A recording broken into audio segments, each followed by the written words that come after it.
The Anderson family reunion was in full swing at my Aunt Catherine's sprawling estate, the same place where they'd been holding it for the past 20 years. The perfectly manicured lawn was dotted with relatives showing off their latest status symbols, designer watches, luxury cars, and stories of corporate conquests.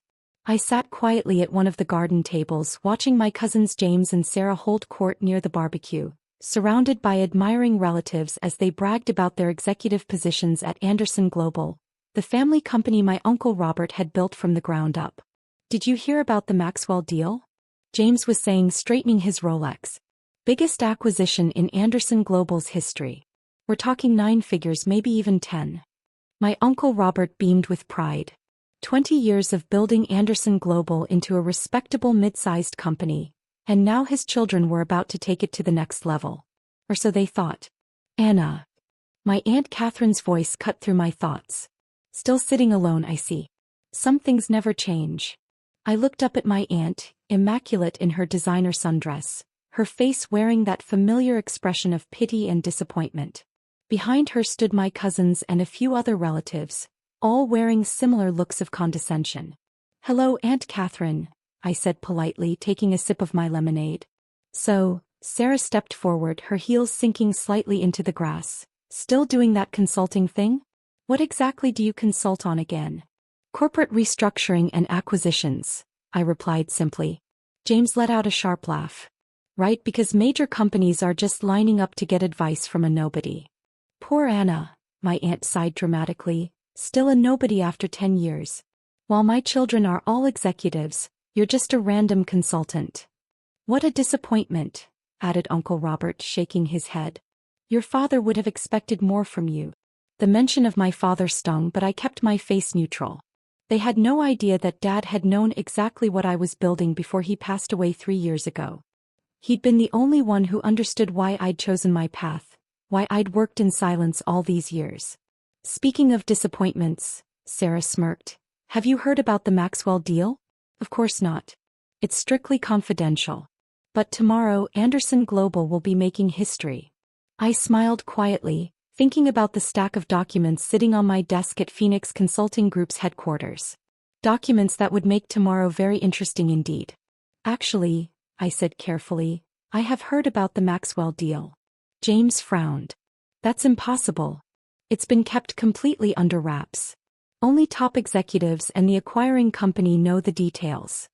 "Exactly," I replied, standing up and smoothing down my simple but expertly tailored suit. "What's that supposed to mean?" Sarah demanded, her perfectly plucked eyebrows drawing together. Before I could respond, James's phone buzzed. He glanced at it, his face lighting up. The final paperwork just came through from Phoenix Consulting Group. "Tomorrow at 9 a.m., we sign the biggest deal in Anderson Global's history." "Phoenix Consulting Group?" My Aunt Catherine mused. "Aren't they that mysterious company that's been buying up firms across the country? Nobody seems to know who runs it." "Who cares who runs it?" James laughed. "They're offering us twice what Anderson Global is worth. This deal will make us all rich." I checked my own phone, seeing the confirmation message from my CFO. "All set for tomorrow, Ms. Anderson. The board has approved the final terms." "Well," I said, picking up my bag, "I should get going. I have an early meeting tomorrow." "Oh." Sarah's voice dripped with sarcasm. "Another exciting day of random consulting?" I paused, looking back at my family, all of them so secure in their positions, so certain of their superiority. "Something like that. By the way, James, Sarah, you might want to read the fine print of those Phoenix documents before tomorrow's meeting." "Why would you care about our documents?" Uncle Robert demanded. I smiled, thinking about tomorrow's revelation. Let's just say I have a vested interest in the outcome. The next morning, I arrived early at Phoenix Consulting Group's headquarters, a gleaming skyscraper in the heart of downtown. From my private elevator, I watched the Anderson Global contingent arrive through the lobby's security cameras. James and Sarah strutted in first, followed by Uncle Robert and their team of lawyers. "They're here, Ms. Anderson," my assistant Michael informed me through the intercom. "Conference room A is ready." I smiled, adjusting my blazer.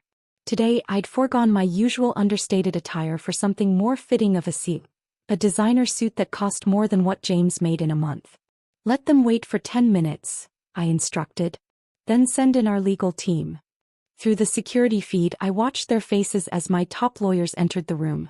These weren't the mid-level representatives they'd been dealing with during negotiations. These were Phoenix's senior partners, led by Catherine Chin, one of the most feared corporate attorneys in the country. "Where's the CEO?" I heard James demand. "We were promised a meeting with Phoenix's CEO before signing." "Ms. Anderson will join us shortly," Catherine replied smoothly. "Anderson?" Uncle Robert's voice grew sharp. "What do you mean, Anderson?" I counted to 30, then pressed the elevator button. It was time. The conference room fell silent as I walked in. James's mouth dropped open. Sarah's face went white. Uncle Robert gripped the edge of the table so hard his knuckles turned pale. "Good morning," I said calmly, taking my seat at the head of the table. "Shall we discuss the terms of Anderson Global's acquisition?" "This is a joke," Sarah sputtered. "It has to be." I nodded to Catherine, who began distributing folders. These documents outline the complete restructuring plan for Anderson Global following its acquisition by Phoenix Consulting Group. You'll notice several significant changes to the executive team. "You." Uncle Robert finally found his voice. "You're the CEO of Phoenix?"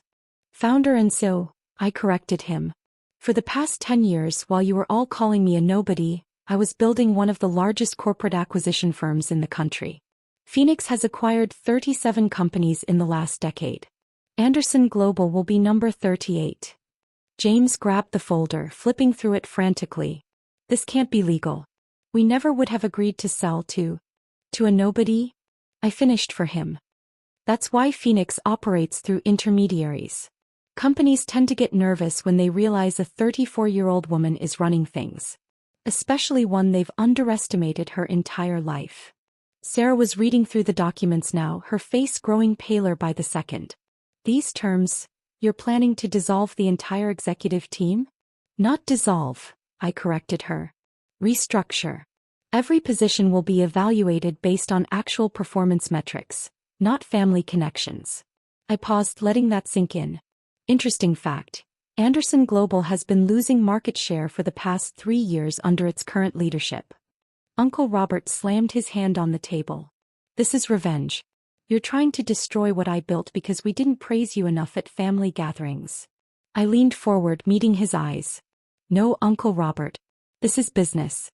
Phoenix acquires underperforming companies and turns them profitable. Anderson Global has been hemorrhaging money while James and Sarah played executive. The board voted unanimously for this acquisition because they know it's their best chance at survival." The room fell silent as the reality of the situation sank in. Everything they thought they knew about their company, about their positions, about me was crumbling before their eyes. "Now," I said, opening my own folder, "shall we discuss your new roles in the restructured organization?" James was the first to recover from the shock. "You can't do this," he said, his voice trembling. "Dad, tell her she can't do this." But Uncle Robert sat frozen, staring at the financial reports I'd just handed him, detailed analyses showing exactly how his children's mismanagement had nearly destroyed his life's work. "These numbers," he whispered, "they can't be right." "But they are," I replied, pulling up the data on the conference room's large screen. Under James's leadership, the European division lost 40% of its market share. Sarah's innovative restructuring of the Asian markets cost the company $50 million in just 8 months. Catherine clicked to the next slide, showing a graph of Anderson Global's declining value over the past 3 years. "While you were all bragging about your executive titles at family gatherings," I continued, "Phoenix was watching Anderson Global's slow descent into crisis. We've been preparing this acquisition for 18 months. Sarah jumped to her feet. "I'm calling our lawyers." "They've already reviewed everything," Catherine interjected smoothly. "The board approved this sale last week. Your signatures today are merely a formality." "The board?" James looked bewildered. "But we control the board." I smiled, thinking about all the quiet meetings, the careful negotiations, the board members who had seen the writing on the wall and chosen survival over family loyalty. "Actually," I pulled out another document. "Phoenix began buying shares through subsidiary companies 2 years ago. We currently own 43% of Anderson Global." Combined with the board members who've already agreed to the acquisition, we have a controlling interest. Uncle Robert's hands were shaking as he flipped through the papers. All this time, while we were mocking you at family events, I was saving your company, I finished for him. Though you didn't know it needed saving. The door opened and my CFO entered with another stack of documents. Ms. Anderson, the preliminary audit reports are ready. Would you like me to share them now? James and Sarah exchanged panicked looks.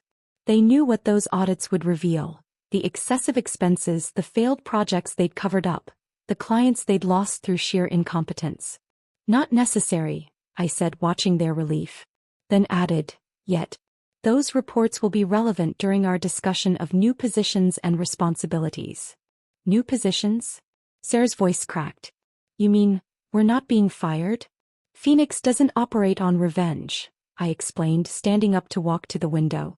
The city sprawled below us, a testament to the empire I'd built while they'd laughed at my consulting work. We operate on results. Everyone gets a chance to prove their actual value to the company. The question is, I turned back to face them, are you willing to earn your positions for the first time in your lives? The silence that followed was deafening. Through the glass walls, I could see other Phoenix executives gathering, curious about the family drama unfolding in the conference room. They'd all heard the stories about the relatives who'd dismissed their CEO as a nobody. The choice is yours, I continued. You can accept positions based on your actual qualifications and work your way up through merit, or you can walk away now with your severance packages. And what exactly would these new positions be? James asked, his arrogance finally cracking. I nodded to Catherine, who distributed another set of folders. James, given your background, we're offering you a position in middle management in our European division, under supervision, of course. Sarah, your marketing experience, while overvalued at Anderson Global, could be useful in our regional offices. Starting at the appropriate level. Middle management? Sarah looked like she might faint. But I'm a vice president. You were a vice president, I corrected her. Now you have the opportunity to learn how to actually earn that title. The next few weeks at Anderson Global, now a division of Phoenix Consulting Group, were a study in humility. James and Sarah, after much internal struggle, accepted their new positions. Their first day walking into the office without their executive titles was a shock to everyone, especially themselves. Uncle Robert, having finally seen the full extent of his children's mismanagement, took early retirement. The day he cleaned out his office, he stopped by my floor, the same floor he'd never thought I'd occupy. I need to ask, he said, looking older than his 60 years, how did we not see it? How did we miss what you were building? I gestured for him to sit down, thinking about all the family gatherings where they'd dismissed me. Because you were all too busy looking down to look up, Uncle Robert. You were so convinced success only looked one way, your way.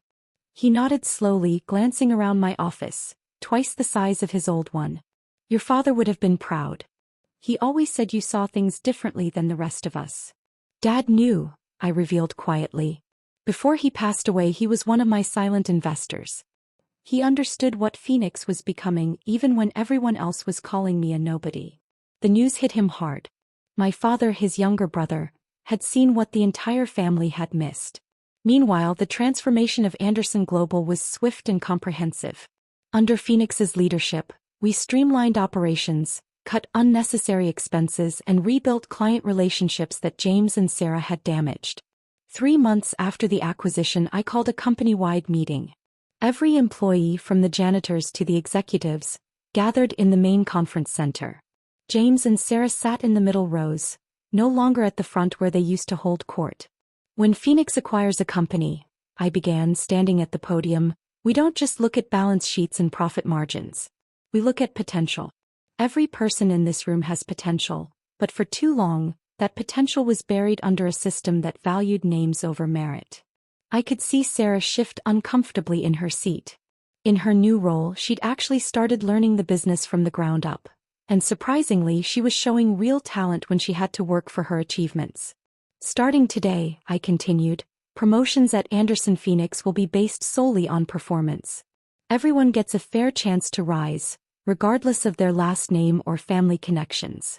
The room erupted in applause, years of frustration with nepotism finally finding release. Later that evening, as I was preparing to leave the office, Sarah appeared in my doorway. 3 months of actual work had changed her. Gone were the designer suits and arrogant attitude, replaced by something more genuine. "Can we talk?" she asked hesitantly. I gestured to the chair across from my desk. "Of course. I've been thinking about what you said at the acquisition meeting," she began. "About earning our positions. I never knew how it felt to actually achieve something on my own until now." I smiled, remembering my own journey. "And how does it feel?" "Better," she admitted. "Harder but better.